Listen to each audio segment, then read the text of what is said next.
Hey everyone, it's Will, Gamer Dad, with another video for you. So, I couldn't sleep, and I decided to tackle the 4th boss fight for you guys. As a reminder, if you haven't already, make sure you like and subscribe to my channel. I really appreciate it. Also, I do have a Patreon account for those who want to support me this way. So, after 6 hours, from the 3rd fight to the 4th fight, make sure you return to the same area, which is the ancient battlefield, and of course the red exclamation mark will now reappear. If you talk to him before then, you won't be able to start the 4th fight. Anyways, it looks like the egg has now been reformed and has hatched.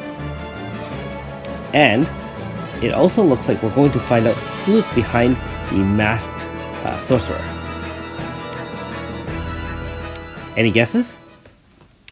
I'm actually quite anticipating who it is. Wow, it's Ogre Baron. I wasn't expecting that. Now that being said, if you had already checked out some of the Japanese websites or Reddit, perhaps you may have been gotten a spoiler as to who it is. As for myself, I didn't look into those. I wanted to be surprised on my own, and I will say it's great that they tied in enemies from the past and resolved or continued their storylines. That's one thing I really do like about Another Eden, in the fact that a lot of storylines end up getting tied together, either through timelines or do get resolved one way or another. In terms of different storylines, either Ogre Wars Part 1 or Part 2, IDA Part 3, let me know in the comments below which storyline or side quest you enjoyed the most. For myself, I enjoyed all of it, although Ogre Wars Part 2 was probably one of my favorites. Now that being said, let's start the battle. Looks like the enemy is weak to fire, and so I brought an all-fire team, as you know from my first 3 fights. I'm also using Annabelle to mitigate int and power, and I do have Vigilant Lance on SETI as an additional backup. So the enemy's attacks are mostly physical, although they do have a fire element to some of the physical slashes that you saw there. Also, one interesting thing about this Ember Magic Dragon, as was commented earlier, it is decaying, so every turn it does take a couple 100,000 damage. Now you just saw that they do have a small AoE where it applies poison and is a fixed 1,000 damage to anyone who is afflicted with poison. So if you do have obviously Cure Leap or Refresh Leap, or if you're lucky enough to have Yuna or AS Yuna to remove some of those statuses, that would be no problem at all. Otherwise, you can clearly see that by using a fire team, you can quickly build up your AF and you can activate it when it's ready. As you know, I don't look at any guides before tackling on most boss fights, so we're just going to wing it here, set up a full AF, and see how we do. And you can see the enemy starts off the same way it did with the egg. That is, it decreases your power of your team while it boosts its own power. So one thing to keep in mind is that, if you want to keep people in the back, in my case I kept Sukiya as well as Gariyu and then rotated them in, your existing character out on the front line will have some reduced damage potential. Also, don't make the same mistake as myself. As you can clearly see, the boss does have a 50% HP stopper, so that is going to be a little bit of a challenge. And it's still dealing over 200,000 damage to itself. So, I guess if you aren't able to deal as much DPS, as long as you outlast the boss, it'll be fine. I'm not sure if it does have a third form, as opposed to some bosses where if you wait too long, it changes additional forms. That being said, you do have to keep its int and power down, other those fire slash, especially the physical attacks, will damage you. Now if you're wondering why Annabelle took so little damage, keep in mind that when she does rotate in through her VC, she increases everyone's physical resistance by 35%, and also for Mario, her VC also increases elemental resistance by 35%. So they stack together, being that they do different things, and so the damage was a lot less. So using Aurora Force as well as Deliverance Sword will be very, very useful here. Now you can see that most of the damage is still kept to under 1,000, and it does have a fixed rotation.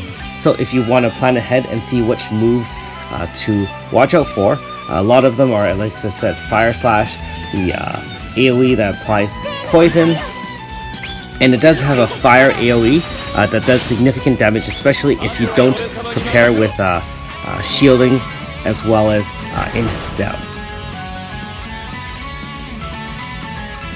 Now I'm going to try beating the boss without using an AF, so I can have a full AF ready for the 5th boss.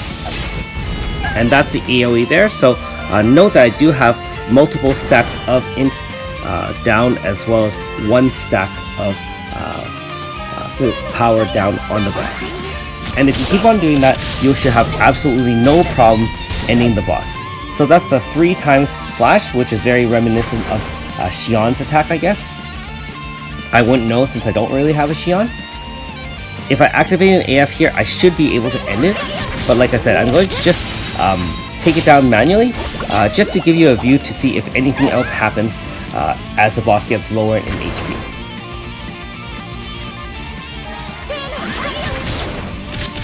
I don't know about you guys, but I do find that any sort of boss that applies multiple statuses, either pain or poison, extra annoying. Not only that it does significant amounts of damage, but you waste a turn to remove statuses while not being able to mitigate damage without using Aurora Force or something like that. So, but still, doesn't seem like too much of a challenge for this 4th battle. I know in Japan and on the Reddit site, a lot of people saying the last battle is going to be very difficult without using someone like AS Yuna, which can counter the boss's abilities. That being said, I don't have AS Yuna yet, and I'll try probably pulling for after these 5 fights to see where we're at. Now you can clearly see that if you don't mitigate and have shielding up, the boss will end you, and Gariyu took one for the team. I'm not going to take any more chances at this point, and I'm just going to use a full bar AF, and obviously it's going to be a lot overkill. I do apologize for not having an elegant win. As you know, by trying it out ahead of time, I don't really plan to see what kind of battle it's going to be. So hopefully you guys will forgive me for winning by losing a character, but at least I got to show you that nothing else happens when you bring the boss down to a small sliver of life. So any sort of steady strategy will do the trick, and like I said, if you wanted to, you can activate your AF after 50% has been drained from the boss, or if you want, you can probably activate an AF right off the bat, especially if you have powerful fire type characters such as AS Akane or say a Xion, and then maybe 1 or 2 more hits and you'll probably get another AF to finish off the boss. So it looks like Ogre Baron has been quite disappointed with this particular battle, and is going to lick its wounds and run off to another timeline, as he usually does, as per the last times we ran into him. However, it looks like there's still a little bit of a shining orb floating there. So let's see what the heroes want to do with it. At least we got rid of one serious enemy, and he won't be bothering us anymore for at least a while. But most of those kind of sneaky enemies will obviously come back to bite you when you least expect it.